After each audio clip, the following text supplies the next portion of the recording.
एक सुनसान दोपहर का समय था। मैं अपने सफर पर अकेला था। पहाड़ी रास्ते पर चलते हुए जब अचानक ही मुझे पेड़ों के झुंड के पीछे एक छुपी हुई बस्ती दिखाई दी। पहले तो मुझे लगा कि ये मेरी आंखों का धोखा है, पर फिर मैं रुका और अच्छी तरह से देखा। हवा में एक अजीब सी ठंडक थी और माहौल भी कुछ असामान्य सा लगा था। फिर भी मुझे उस बस्ती की ओर खिंचाव महसूस हुआ।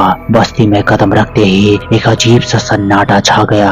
पहले मुझे लगा कि शायद सब लोग अपने घरों में होंगे, लेकिन जब मैं आगे बढ़ा तो कुछ लोग रास्ते पर दिखाई दिए। उनके चेहरे सफेद और भयंकर से थे। कोई मुस्कुरा नहीं रहा था, कोई आवाज नहीं थी, हर तरफ बस सन्नाटा था। और सबसे अजीब बात ये थी कि किसी भी निवासी का साया नहीं था, न उनके पैरों के नीचे, न पेड़ों के पास और न ही उनके आसपास कहीं और। ये देखकर मेरी धड़कन तेज हो गई। मुझे लगा कि शायद मुझे यहाँ से वापस चला जाना चाहिए, पर एक अजीब सी शक्ति मुझे रोकने पर मजबूर कर रही थी। मैं आगे बढ़ता गया और बस्ती के एक विशाल मंदिर के पास पहुंच गया।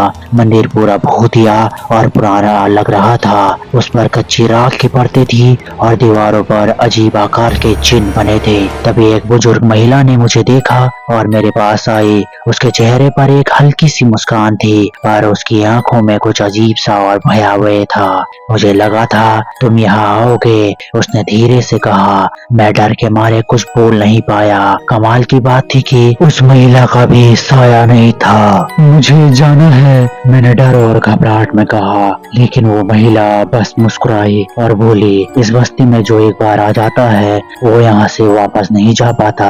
तुम अब हमेशा यहीं रहोगे। मेरी धड़कनें और तेज हो गई। मैंने पीछे मुड़कर भागने की कोशिश की, पर हर मोड़ पर मुझे वही लोग, वही चेहरे दिखाई देने लगे। ऐसा लग रहा था जैसे पूरा गांव मुझे घेर रहा हो और उनके बीच साए के वो लोग कुछ जिंदा भी लगते थे और कुछ मरे हुए भी। मुझे समझ नहीं आ रहा था कि मैं क्या करूं। मैं बस्ती से बाहर भागने की कोशिश करते हुए सीधा जंगल की तरफ भाग गया, लेकिन जैसे ही जंगल के उसी रास्ते से वापस निकलने की कोशिश की, मुझे वापस वही बस्ती दिखाई देने लगी। ऐसा लगता था जैसे मैं एक चक्रव्यूह में फंस गया हूँ और हर तरफ बस वो ही डरावने चेहरे हैं। उस रात मैं एक मंदिर के पास छुप गया। मैं थक के चूर हो गया था और मुझे कुछ समझ नहीं आ रहा था कि मैं क्या करूं। तभी मुझे कुछ लोगों की आवाज सुनाई दी जो धीरे धीरे मंदिर के पास आ रहे थे। मैंने उनकी बातें सुनी। ये हमारे शापित लोग हैं जो कभी हमारे साथ एक जैसे थे। जो यहाँ एक बार आते हैं वो कभी अपने साये को वापस नहीं पा सकते।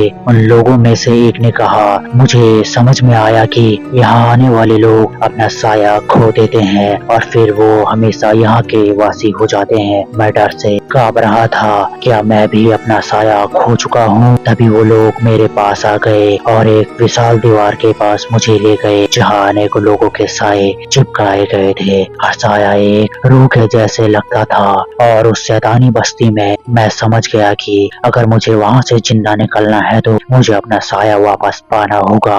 लेकिन जब तक सुबह हुई मेरे पास अपना साया नहीं था।